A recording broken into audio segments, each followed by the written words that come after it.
I'm Jim Fisher of Fisher Compliance. Today I'm going to talk about the sanitary sewer waste discharge requirements and SSMPs for the San Diego CWEA section. Thank you to them for inviting me, along with the Southern Collection System Committee. So this will be a first for me in front of this committee. I was very excited to come down here and present. So I'm going to cover three areas today: regional board insights, compliance tips, and more tips for resilience. And I'm also going to be joined by Chris Ewers with Ewers Engineering, who's going to launch into some practical ideas how to get started on SSMP risk assessments.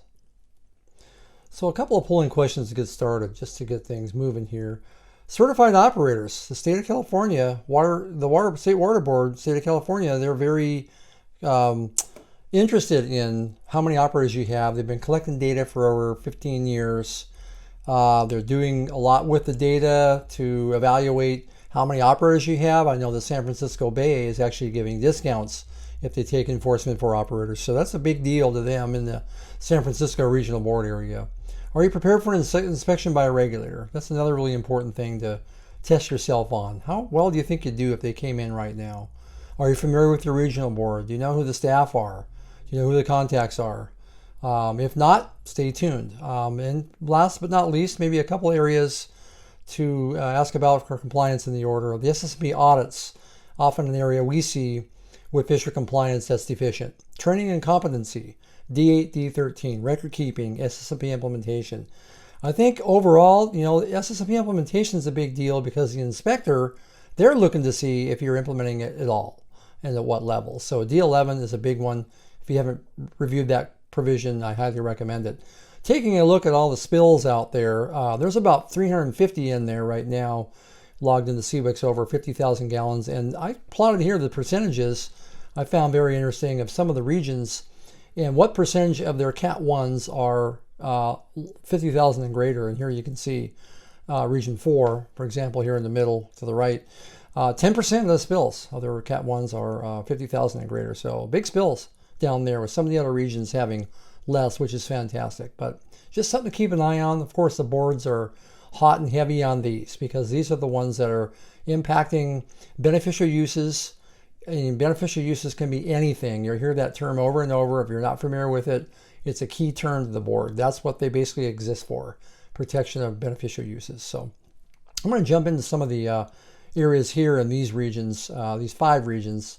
Again, the Southern California update here, regions 4 through and 6 Victorville region, and 7, 8, and 9. So stay tuned if you're in one of these regions. I'm going to launch into the weeds a little bit with each region to talk about some of the things that I want you to be aware of in those regions. And it's been known for quite a while. It just hasn't been really highlighted by us yet. Looking at the overall reporting compliance, this was reported to the State Water Board about a week ago.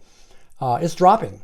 For some reason, the failure to report here is dropping. So these are the spill, no spill compliance, some of the reporting they're starting to notice. And we developed a tool I'm going to show later to track those better and to help our people that we're helping out with audits, to give them a quick button snapshot of where their compliance is for the non-discharge violations. And looking here at the scores in Enviro Screen, if you haven't seen this yet, the boards are really moving into, here in San Francisco, a heat maps using the California Enviro Screen. So if you have hot areas for SSOs, if you haven't looked at your SSOs in some of your environmentally challenged areas, you can do it with this tool and overlay that with the SSO maps to kind of give you a better idea what's going on. The boards are also starting to collect GIS spatial data for collection systems to kind of start to see where these agencies are located geospatially. The sewer system maps have been upgraded with Esri. I was on there a couple of days ago. There's more filtering and more overlays you can do there with some tools. So something to be aware of. Okay, we're going to jump now into Region 4, the Los Angeles region. If you're out there in the Los Angeles region, let's take a look to see what they've been up to and what things you might want to stay aware of in that region. So there's a couple things I'd like to point out. 2 enforcement units there. One's pretty much dedicated to waste discharge requirements and PDS. The other one is dedicated to stormwater. So if you didn't know that already, there are 2 units there, well-staffed. They probably have the largest number of unannounced inspections. A knock on the door unannounced in their region. I know it was that way when I worked for the board. years ago. So stay tuned for them and watch out for the unannounced. And again, if you watch these videos, this video and others, you'll be ready. Referrals to the State Attorney General, there's several out there. We're going to do future videos to dive into the weeds a little bit about what those look like, walking through the enforcement policy, walking through the conduct factors, things you can do ahead of time, things you can do after the spill, to really, again, be aware of enforcement, to, again, your best practice to stay away from it, knowing what it looks like. Announced inspections, they've said, hey, we're going to look at everybody in the region. They're one of the only boards that I'm aware of that has done that several times publicly. So it's just a matter of when in their region. And they've got some legacy enforcement with EPA here. With the US EPA has done some big enforcement in that region. They often come out as well. So I wanted to put up a couple of the orders. These are the ones that have been out there, the enforcement orders with penalty actions in the last 10 years.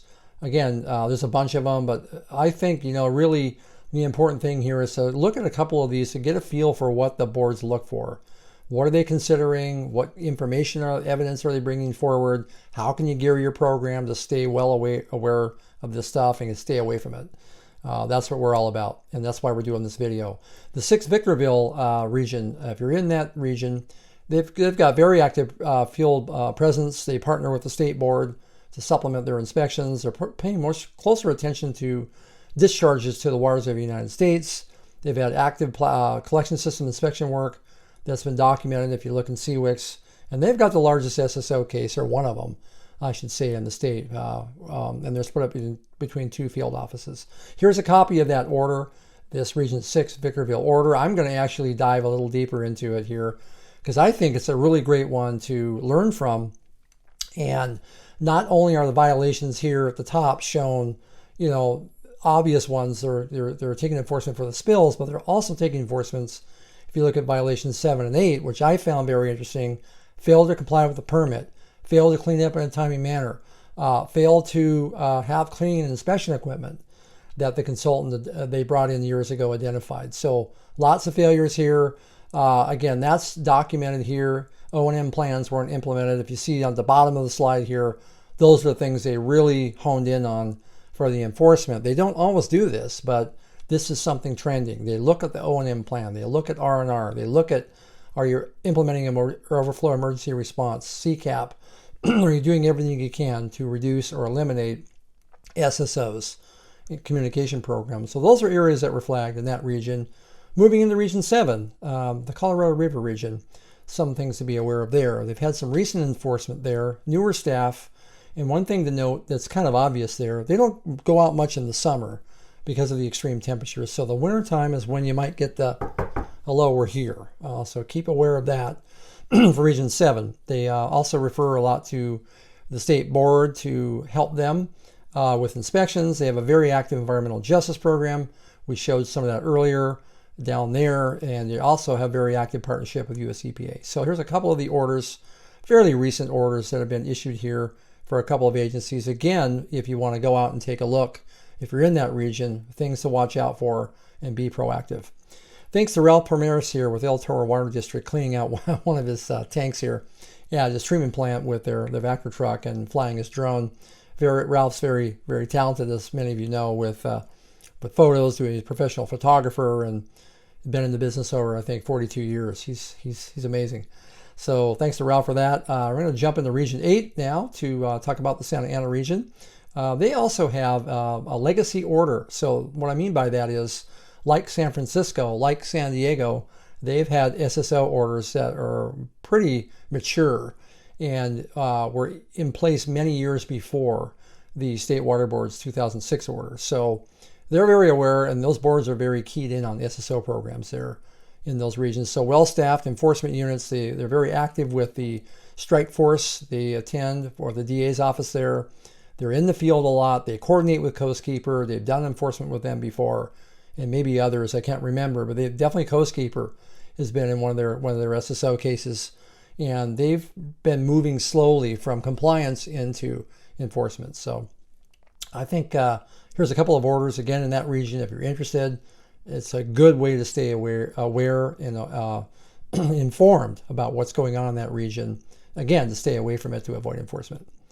So I'm going to now talk about San Diego, the regional board, and they've had the longest legacy order, 1996. So 9604.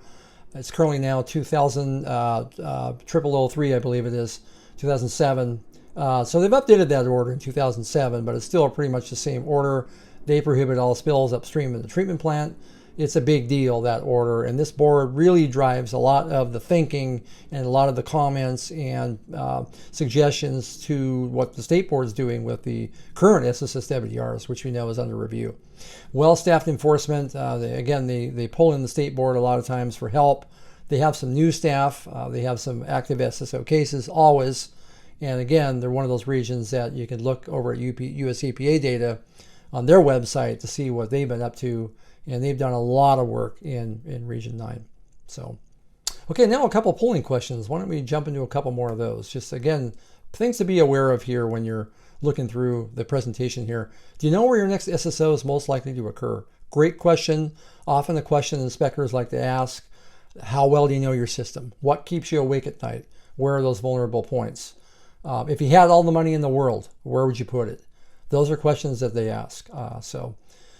Risk assessments for pump stations and force mains. We're going to hear from Chris Ewers, who's got some great ways. If you haven't done anything or you're stuck, he's got some great tips and tricks for those. Compliant SSMP audits. Again, an area that really over the years has been deficient.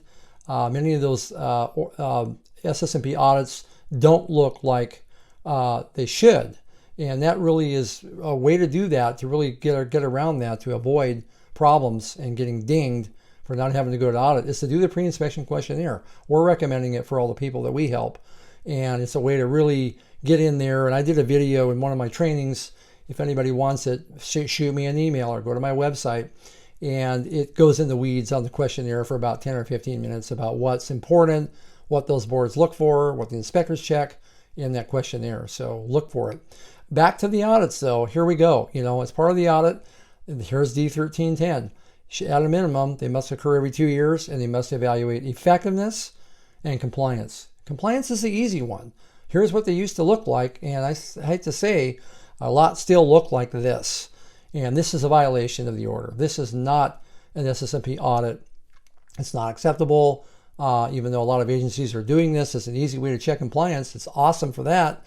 Not a good way to check effectiveness. So stay away from that. Again, what I want to really sell here today, to kind of like lead into my ending point here in the presentation, are tips on resilience. And the needles on the right is where you want to be. You don't want to be in the orange or the red. You don't want to be scraping on the bottom. You want to have a safety margin. If you have a big spill, you want to be able to pad it and say, yeah, we had that spill, but look at what we've been doing over the last couple years, or 5 or 10 or more years, putting money in our system, improving things, doing better on our audits, doing better on our SSMP, doing accurate reporting as best we can. That's what gives you resilience. So I'm going to jump into some examples of how you can do those. And these are examples that we're publishing, and some of the audits that we're doing. We're recommending not just looking at one element at a time in the SSMP, but looking at all the provisions that could be related to each element. So here's an example here, D13, plan to properly operate, maintain, and manage. Other related key provisions that an inspector is going to look at will be other things like, what kind of steps did you take to avoid the spill? Did you properly operate, maintain, manage? Are you doing everything to train contractors? Those kind of things. So those are related to D13, which is, reduce your spills, have some goals. So that's a really good way of doing it. I'm going to show you in a minute how to measure that better. And citing your key sources in your audits is another thing. The inspector is going to say, great, all these answers look good. Where did this information come from? Who provided that information? Is it accurate? A whole program is based on self-reporting, the honor system. So that's what they're out there to check. And I'm going to show you in a minute here how they're trained and what they look for. Here are another couple of examples here. The effectiveness. These are things that we're doing in our audits. What's the agency doing now to become effective? Great things. Did they have any violations? Nope. Did they have any areas of concern that might lead to a violation of the order? And then finally, the icing on the cake in 1.4 about the bottom here, and you can read this later if you want to go back and look, but what can they do to update their SSMP and probably do it themselves and not have to bring anybody in to do that level of work, because it's all handed to them on a silver platter. And they put that right into the SSMP. They've got an updated audit. They've got an updated SSMP. They're golden. So I'm going to survey a couple more of you out there and just ask these questions. And so, how do you handle the SSMP to measure effectiveness? Can you describe how you react to an inspector asking how you implement it? Can you elaborate on how you train operators? Can you describe the implementation activities in your program? So rather than me answer all this, I was lucky enough to interview over the phone Mr. Robert Morishita at Leucadia, who many of us know, a leader, along with Jeff Stecker, slam dunk leaders in the industry here. I thought I'd put up what they're doing here with resilience for their program. Effectiveness and compliance, they have all kinds of things, tricks in their bag, including doing an annual review of their program. So that really, to him, keeps them on track. They have a consultant they brought in. They brought him back in, apparently, it looks like here, to lower the cost, to keep it efficient, to really update that thing in a timely manner and keep them on track if they don't get to something. So that's what he's been doing, and that covers everything to help them stay on track for question number one. Question number two, how about an inspector asking about how they implement their SSMP? They keep it posted. The punchline here, they keep the audits posted. Many agencies would never publish their audits for a lot of reasons. And some of those reasons might be because they don't feel comfortable where they are right now with their program. That's fine. But you could move towards a goal like Robin has and Jeff has here with moving towards resilience, again, to really give all the answers to the questions that the regulators want to know right up on the website. The public wants to know, how are you spending my money? Here it is. Here's our audit on a silver platter. So kudos to them for putting that up. And they keep the audit current. They keep it in the reception area. If anybody walks in, the NGO asks for it, they've got it up there. It's no secret. It's not hiding behind the scenes. So great work they're doing here. How about training operators and documenting the overflow emergency response? That's another area inspectors are always sure to ask about. SOPs, they have SOPs right in the SSMP. So they have that in there as either an appendix or an attachment. So anybody can go in there and look at it. They're doing annual training on the SOPs. They're documenting that. They have qualification sheets. So they're at least doing their best to check some kind of competency to make sure their staff know what they're doing before they're signed off, et cetera, et cetera. So really good information here from Leucadia. Number four, how about implementing and documenting field response operations? Again, start times. A lot of agencies have the start time and the agency notification time is the same. And it can be the same.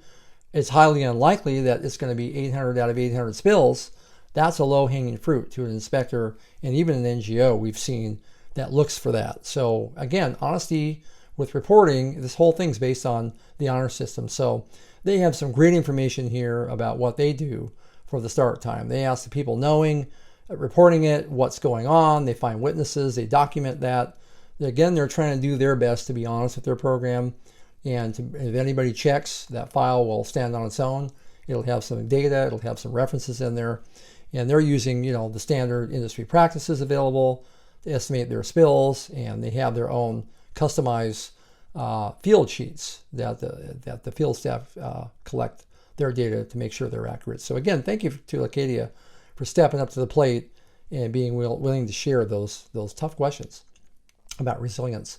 If you want to learn more about resilience, Sam Rose Consulting, he's a leader in the field. He's done over 35 years in the field, and he's done a lot with SSMP audits, with record keeping and training. He's been training statewide for many years, and he's a leader. He and I teamed up to do this compliance resilience for regulators and NGOs for SCAP, and that's up on YouTube. I'll have a link to it later.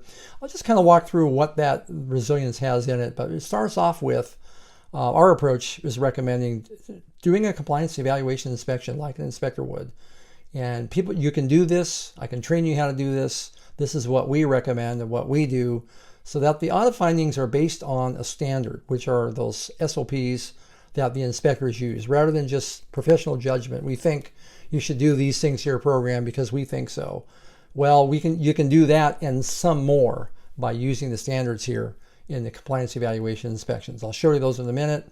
We use that information to funnel down to basically get the findings in the audit. So you walk through these 5 steps, you're going to act just like an inspector. You do a desktop review, you do your pre-inspection look, you do a compliance evaluation inspection, and use that to generate the primary findings for the audit. So those are available.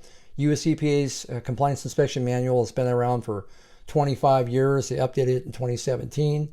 That's available up on the web. And on the left here are what the inspectors are trained to do. So it's no secret. You can go in there and you can see what they're trained to do as Clean Water Act inspectors. I'm a credentialed inspector myself. This is the training they put us through. This is what they're going to be checking. And this is ultimately what the water boards use. So you got it right here. It's all available. So back on those, I wanted to add a couple more things at the end here on the resilience. Back on those non-discharge violations, we actually developed a tool that will check with a click of a button, Cat 1, 2, 3 reporting, notification, any kind of violations for no spills, tech reports, et cetera, et cetera. So we have that available. And back here, a few more things on your SOPs. Don't forget to review those. If they've been out there for 20 years and you've had them, that's great. But again, you want to have those updated. And maybe you do that as part of your audit every couple of years. Is to look at the SOP. Is it still accurate? Are people still using it? Are you training with it? Et cetera, et cetera. So these are some more example findings. Again, really recommending some targeted findings that are valuable. It's not just an exercise to say, check, we've done an audit. That's not the point. The point here is to be effective. And so we really focus in on a few things, including key performance indicators, best practice suggestions to really make sure that what's going on out there, or if it isn't, could be improved. Hand those to the agency and at their convenience to update the SSMP, and they can do it, most of that themselves, the way these audits are set up. So key performance indicators, again, I'll show an example here. These are put together by Sam Rose, but there are many, many he's written to really, again, give you assurance that you're on the right track. And number one. Number two, you're able to track those in a real-time basis virtually by putting in some of this data. How many gallons have you successfully treated at the treatment plant? How many gallons have you spilled versus gallons recovered, et cetera? Number of manholes, pipe blockages discovered before an SSO occurred, et cetera. So alarm systems, how many alarm systems worked and you didn't have the SSO? This is data you really want to be tracking. You really want to make sure that all this information is available. It's being documented in the audits so that over time you can show progress. And more importantly, when someone shows up, you're ready to go. You can show them this information and it's at your fingertips. So there's some new SSMP trainings we have up on YouTube. I'd highly recommend using these to train your staff, document it. You give them those hours. You can use about 10 up there right now. So there's several hours up there, a couple hours, 2-3 hours of training material up there. Or really, again, to really get them aware of the SSMP. A lot of the operations staff, even some of the engineering staff, don't really know what the SSMP nuts and bolts are about and what their responsibilities are. So these videos will walk them right through it. They can use them. They're up on YouTube. They're on my website as well. Some of the future webinars we've been asked to do wet weather reporting best practices, especially with the major storms we've had here in the last couple of weeks. Who gets selected for inspections? The pre-inspection questionnaire. Show up that early, walking them through the do's and don'ts, the inside baseball on that. Interview questions asked by inspectors. So those staff are ready to go. They're going to look good. They're going to make the agency look good. You'll know what they're going to ask. The SSMP implementation best practice examples, probably one more we're going to probably wind up doing here in 2022. So again, I want to say at the end here, you don't want to be over on the right. You want to be able to say you feel comfortable. If you don't already, many of you are, I know. But if you're not, if you're down there, you know, around the orange or maybe even over in the red, get back over on the right of the needle. Do what you can. Use some of the video here. Give us a call if you need help. But be resilient. The information's out there. We would be happy to help, train people, walk people through what we think is best practice, what's going to give you some resilience for an NGO or a regulator showing up and doing the knock. So here's my contact information. I really appreciate you watching today. I'm going to turn it over now to Chris Ewers with Ewers Engineering, who's going to dive into some of the weeds on risk assessments and how you can get started and what information you might think about if you haven't already started and done those for your collection system. Thank you.